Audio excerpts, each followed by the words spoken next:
We have a political affairs analyst. We have Mr. Latif Aremu. Good morning. Good morning. How are you doing today? I'm fine. I can see you've been working out. Ah, you are in the spirit. You saw me. Yes. Look at him, just wearing coat for nothing. Really? You're welcome on board. It's okay. Thank you. because you took sides with her, I will go first. All right. So talking about transition committees, what do you think should be? Let's start from there. Their lifespan. Is it before? Is it at the end of the swearing in or something? I think as the name suggests, transition.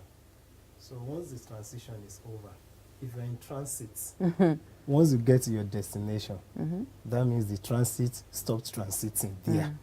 So transition committee, once the new government comes into power, I think their work ends. But I have seen some people have opined that they should still be with the new government. To do what exactly? To help him settle in the office, since they will be the ones, since they have been exposed to the past government. It is expected that you don't just chance on governance, you prepare for it. So when you vie for a position and eventually you get it, you should have people around you. See, what most of us don't understand is that immediately someone wins an election, especially in an executive capacity, the briefing will have started. Let me give you an example. Like our incoming governor in Oyo State, Seyi Makinde, from the day he won election, they will have started briefing him on day-to-day running of government, how things should be done. Maybe not necessarily even the transition committee. It's not even the transition committee. The government in power will have been pushing some things to him because he had to study some files, he had to look at some issues. It's not as if they will start briefing him the day he gets into power. No. They will have started introducing. It's like a form of initiation. So it's gradual. So the culmination of that initiation is on the day the power is handed over to him symbolically. That is just symbolic. The handing over will have started way before the symbolic swearing in. Then, how then do we, looking at how important the role of this committee is supposed to be, how then do we know that the credibility of whoever makes it to that committee is untainted? How do we know? How do we say, oh, I know that whoever is on this committee is foolproof? I don't know what yardstick we use to measure the credibility of people in positions in Nigeria. But I believe someone, both sides will nominate their candidates onto the transition committee to perform certain functions which they feel is very, very important. Okay. So if I'm vying for someone, maybe as an incumbent or as an incoming administrator, that means I must have some level of confidence in the people before I suggest such a person for transition committee. And we know the role the transition committee plays in this role is to look at everything on ground, what they are handing over, what should be handed over, what should be closed, and things like that. Like we usually say, to cross the T and to dot the I's before the new administration comes in. So if anybody is getting onto that committee, and to some extent, it should be someone who shares the ideology of those who are nominated there. Now, about their credibility is subjective now. Who is credible to me might not be credible to you. It depends on what we are looking at. Okay. But come to think of it, you mentioned elaborate handing over. Let me draw us back on that. Now, we have witnessed governors, outgoing governors, not attending the swearing-in ceremony of the incoming ones. Do you think the transition committee did not do, or on such occasions, did not do the job well or something? Well, I don't have all the the content of the constitution in my head, so I cannot categorically say there is nowhere in the constitution. But I have not come across anywhere in the constitution where an outgoing administrator is mandatory to attend the handing over. The only person who must be at the handing over is the Chief Justice, either of the state or of the Supreme Court, who will swear in. So the outgoing administrator is not swearing in. It's the law that we all just need the Constitution and the Chief Justice that will perform the ritual of swearing in. So if those people are around, I don't know. The outgoing administrator might feel, okay, maybe I'm not happy with the outcome of the election, or I don't want to say someone that was coming. So the person can choose to stay away. I happened to come across a report, this is as far back as 2015, where Jang of Plateau State, there was a report from the transition committee at that point saying that the debt that was left behind at some point was a particular amount. And he came out to say, no, that's not true. These are malicious people trying to, this is not true. They're just fabricating all the stories for a personal vendetta or something. Do we see a situation, especially at this time, we're having so many parties handing over to a different party. Do we see that happening again at this time? Do you foresee that? If you have been following Nigerian politics, you will know there are certain things you are about to hear at this very particular moment. Certain slogans that are very common. Oh, the outgoing person is leaving so much amount of money as debt. Oh, they've started packing all the properties in the public. We've been hearing that as well. See, those ones are just the common thing you hear. Either it is happening or it's not happening. It's not something we can, especially when the opposition is taking over. If we can still remember, even when President Muhammadu Buhari was coming, there was a time they said they need to, there was a need to do some cleansing at the state. We know, although government will not admit that every 4 years they change everything in government offices, especially the state house. They change everything. So if you are accusing that someone, so if they are replacing everything in the government housing, the ones they are removing, where do they take them to? Someone has to pack them.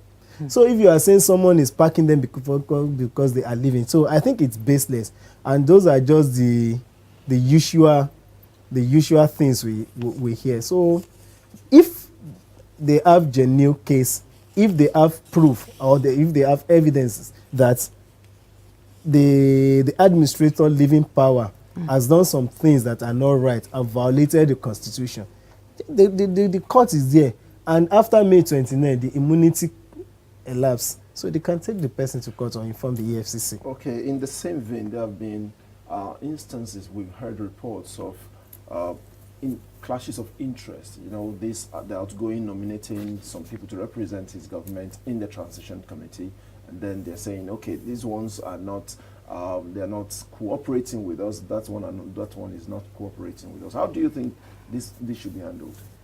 I think politics will always come to play when we have issues like this, and this is my opinion in this case. The outgoing government will want to cover some tracks. They will definitely want to cover some things, especially in Nigeria, when we usually have this kind of last-minute spendings.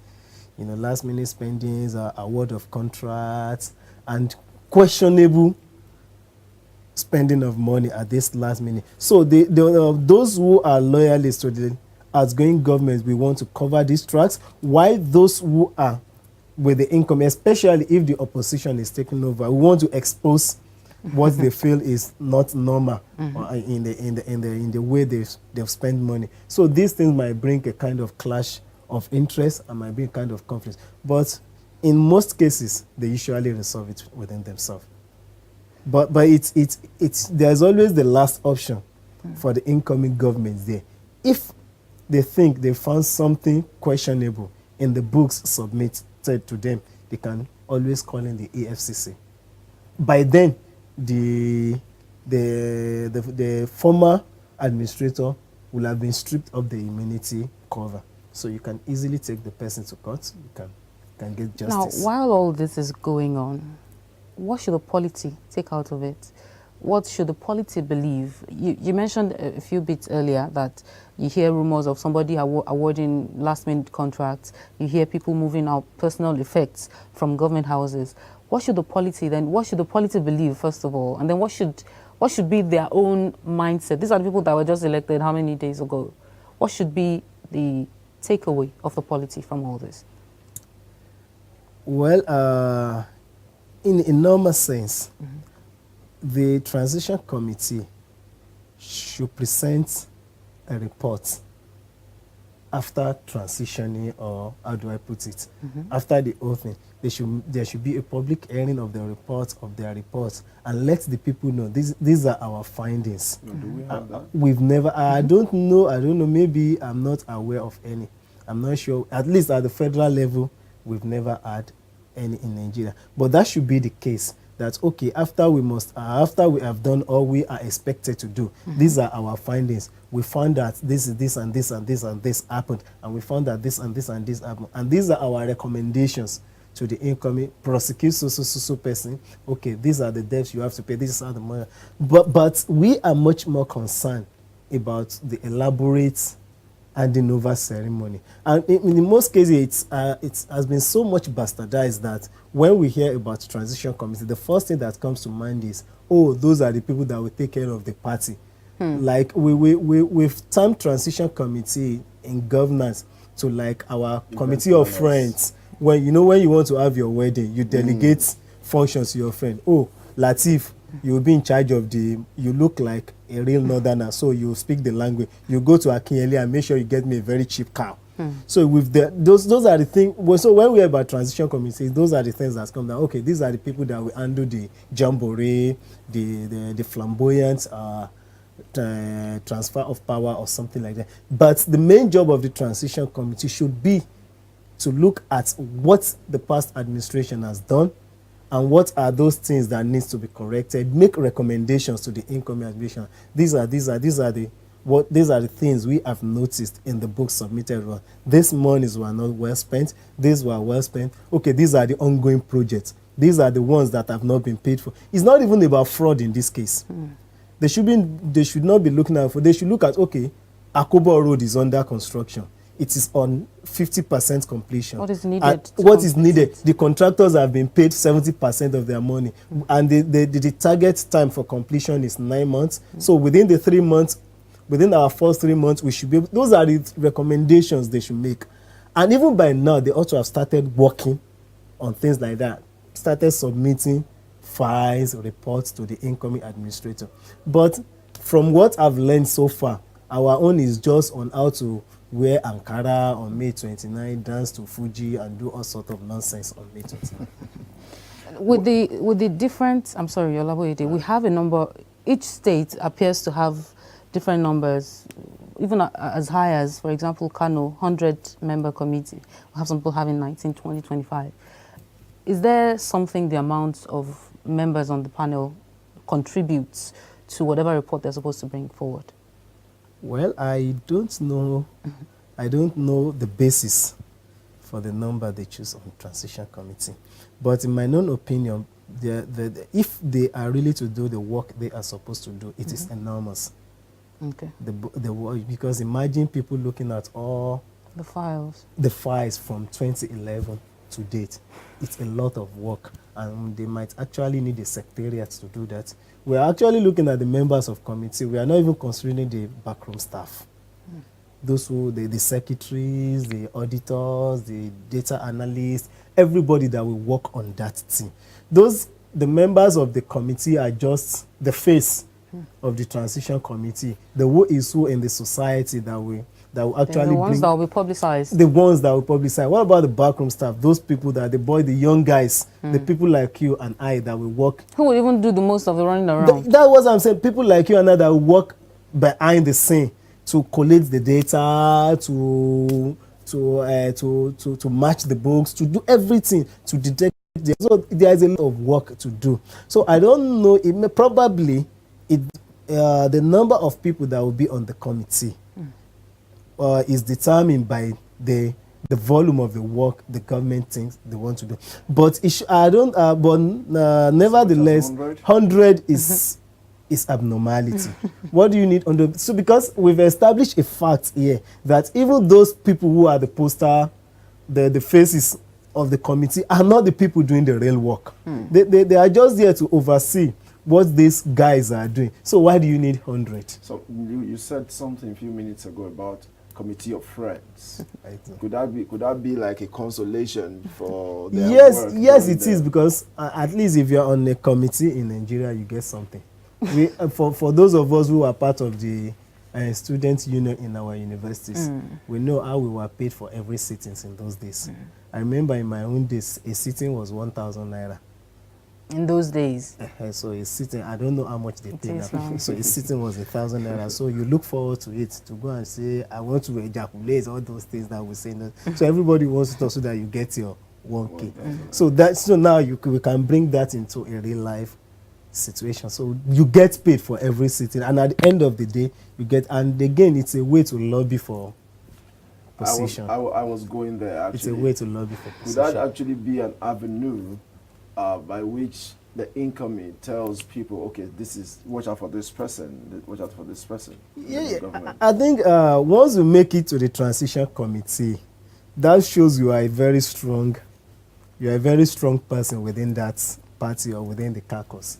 Because I believe those who will make it to transition committee are those who are close to either the outgoing governor or the incoming governor. So it's indirectly saying that this is one of my top guys. And these are the guys that I'm ready to work with. So as we round this off now, would you say that the people can rest assured that their situation is being handled properly as it should be? Whatever is, they didn't get in the past government would definitely be shown to the incoming one, and it will be handled. Would you say that? Say that, you. Why should I say that? What do I know? But in the real sense, that is how it should be. Okay. Because what is expected of the transition committee is to show what are those things in the books and to make recommendations to the incoming administration. These are the things we have to take care of, maybe in the first 100 days, in the next 1 year. But whether they will do it or not is yet to be seen. I cannot say that one, no. Well, this is how we round up this segment. We've been speaking with Mr. Lateef Aremu, a political affairs analyst. We'll take a break now. Breakfast Weekend continues in moments. Do stay with us.